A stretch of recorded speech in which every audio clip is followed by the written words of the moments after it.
They say a father's love asks for nothing in return, but what happens when a lifetime of sacrifice is repaid with silence? Frank Bennett was a factory worker. For decades, he labored on assembly lines, long shifts, 6 days a week, so his only son, Mike, could have a better life. When Mike wanted to attend college, Frank worked nights at a warehouse to cover the tuition. When Mike bought his first house, Frank gave up his savings for the down payment. Whenever Mike needed help, Frank quietly paid the bill. By his late 60s, the years of hard work had taken their toll. His body had grown frail, and his nights were filled with long, rattling coughs. That's when Mike, now a successful financial advisor, began suggesting, "Dad, maybe we should look into better options for you." The better options turned out to be a nursing home. Within weeks, visits grew shorter, and excuses grew longer. Work is so busy right now, the kids have soccer practice. Eventually, the calls stopped too. What Mike never knew was that years earlier, Frank had received a workers' compensation settlement. Instead of spending it on himself,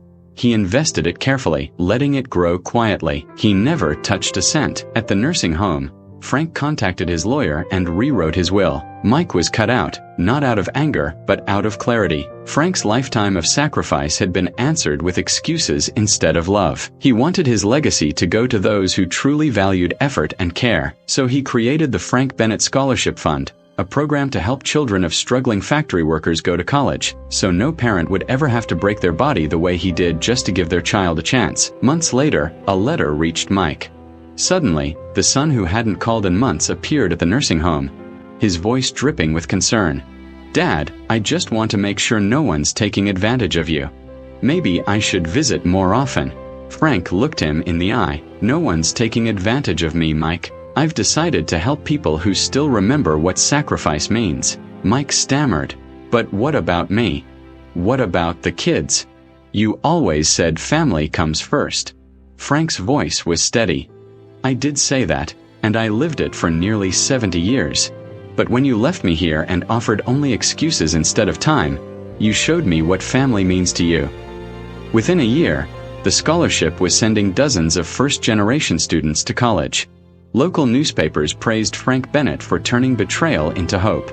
Mike called often, sometimes in tears, begging for forgiveness. But Frank remained calm. "Son, forgiveness isn't the same as forgetting. You made your choice, and now I've made mine." In the end, Frank found peace. He was no longer just a burden, but a builder, leaving behind a legacy not for one son, but for countless children chasing their dreams. If you believe someone needs to hear this before it's too late, share the story and remind them, love unreturned still has the power to change lives.